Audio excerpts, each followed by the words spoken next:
Welcome back to our Sunday wrap up here. We had the Dogs 24-10 victors here over the Knights, who played really well and scored a bunch of their tries down the right hand side, and courtesy of Kiraz and a bunch of really nice flick passes from his Braden Birds, his counterpart there. So really good efforts on his part, and he's actually been someone, when he first came into the league for the Bunnies, he was really strong and has scuffled a little bit over the last year or so. A lot of injuries and stuff like that, so it's great to see him have a really nice game. Tackle well as well, 27 tackles for 3 misses there. But Kiraz with the 98s, if you're still holding on to him, you've ended up with him getting to 580k and averaging 47.6. So amazing work for him, and I hope that you played him this week. There is still a smallish percentage, 8.4, but obviously not a heap in the top 5,000 there. Kiraz was awesome. Torpenny's an interesting one. Is he going to be keeping his spot on that edge? That's going to be the great question there. With Waddell out for pretty much the rest of the year, does he come in and fill that role and play that 80 minutes? And if you're looking at his stats there, 43 tackles, 100 metres gained, and the 5 tackle breaks with no negatives, every chance that he should keep that spot. He's a very sneaky price at 5.771. You'd expect him to be able to average closer to 50 there, but definitely comes with a risk considering he hasn't really played that position too much in the NRL anyway. Aaron Shop had a good one, as said Burnsy, so both the centres did really well. Kiraz there was just a bit of a low one for Addo Carr, for example, there, unfortunately for him. Brayley came out, had a much better game, ran the ball a little bit more, which was great, so he's slowly getting back into his work, but unfortunately for them, not getting the chocolates. Paul Vaughan, 55. Frizz back to a 52, so much better in terms of his base stats at 48 there. Tackles are up much higher than where they were, and run meters way over 100, which is what we need from him. But again, I doubt a lot of people own him at the moment. Jeremy Marshall-King was good again. Got the nice line break through the middle. We had Maxi King with 50, so if you're still playing him, you'll take the 50 each and every week and another 2k up. And if he continues to average 50 from here on in, he'll get up to about a 700k price. If you held on to Joshy Jackson, he got the 49, so an okay score, but considering he's 6.18 now, he's obviously, if he can get that 50 average, he's a little bit underpriced, so probably not worth trading him on at this point, especially with all the injuries, for example. That's the biggest thing to think about this week, guys, is the amount of injuries, whether it's Moses, Hastings, Cleary, plenty happening, and you'll have to keep those trades for that rather than wasting it on a guy that's averaging close to 50, let's be honest. Especially if Torpenny can play really well on that edge, and they had Tavita Pangai as well. So, considering they won again, do they just keep that there and not make any changes? Probably a good idea. Clem, the 51 minutes, so it wasn't ideal, but still got the 48. So I think we just got to wait and see with him. We need those minutes to be up closer to 60. Very similar to what Taumalolo's like. They need that at least close to 60 minutes to be able to do really well because they don't make enough tackles normally. A little bit more of a runner of the footy, need those tackle breaks and offloads and just some extra minutes and enough time just to get that 1 or 2 extra big runs where they pick up that 6 to 8 points in that one effort. Burton, so we're coming off an 80 odd, we get a 40 odd, so average of 60 across the two, you can't complain with that. Big kick meters, still ran the ball enough and got the goal, so it just needs a little bit of attacking stats. In this game, just not as many tackles with only the 10, so it wasn't his ideal game, but we'll take it and move on with that, considering the majority of people in that top 1,000 now definitely own him. Barnett, the 42 points there, so did play on the edge here. We had Brodie Jones only get the 24 minutes. Barnett, playing a little bit of time through there as well, but 50 in base for him, just the negatives which killed him a little bit, the neg 10. Something to think about with Barnett. Do you decide to keep him? Do you hold him? I think at this point you probably have to hold him unless you're sitting with 6-7 trades. That would be my general thoughts. A nice debut from Edwards, so first game of the year for him. 38 and his 54, so that was nice. Dom Young, 36 there. Gagai, 35. Both there, again, not too relevant. Addo Carr, the 29, so if anyone has him, not ideal. But you definitely hold him, considering they're playing a lot better, the Dogs for sure. Pangai, we don't want to be playing him or owning him at a 30-minute effort, not ideal. Jones, 16, so he's come back. If you held him all this way, you get a negative 40k. Beautiful. All right, let's move on to the best game of the round, which was the Dragons v the Cowboys.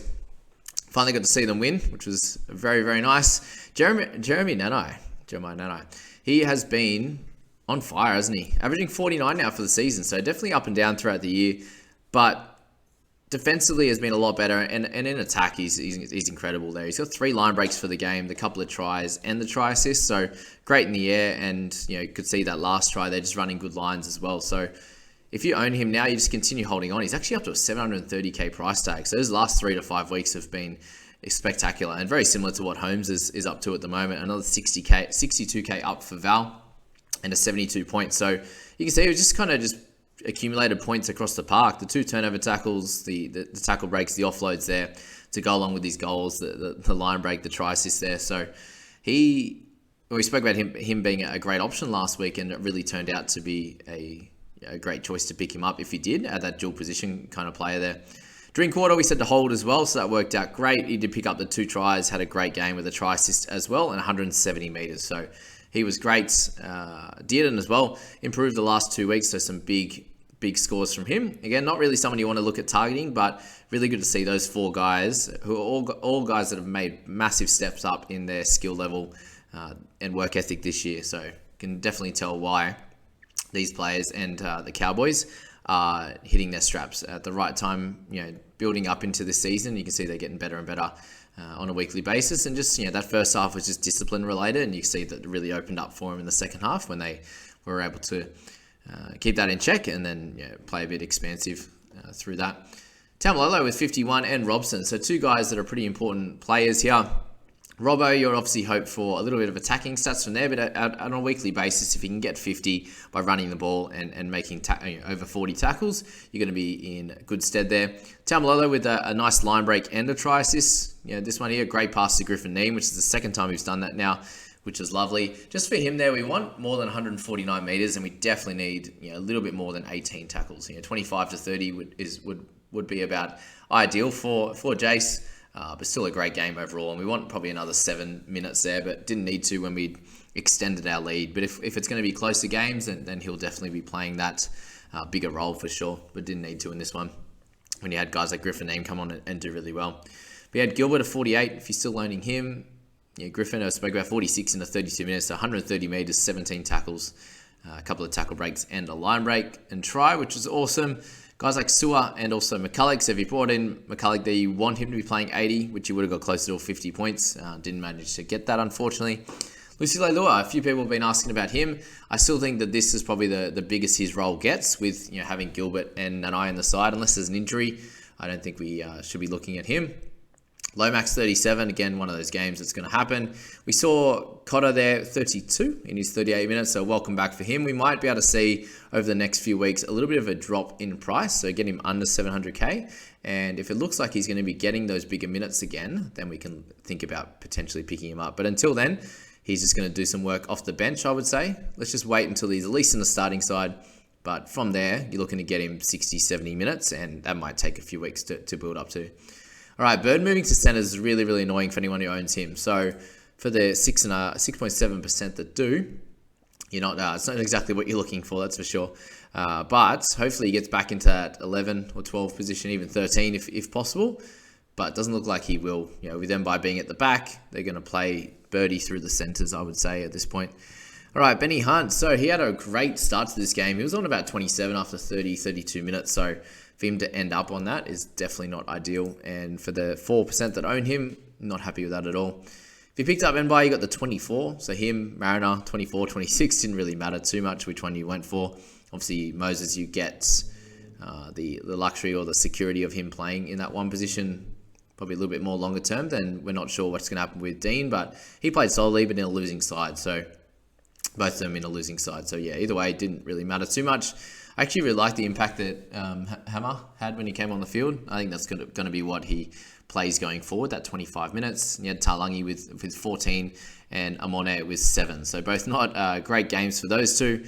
3 errors from us and just didn't get involved as much as he usually would. And Amone with 8 missed tackles for 14. So neg 2 on the tackle side. Only ran the ball for 23 metres and kicked the ball for 51. So not the greatest game for him.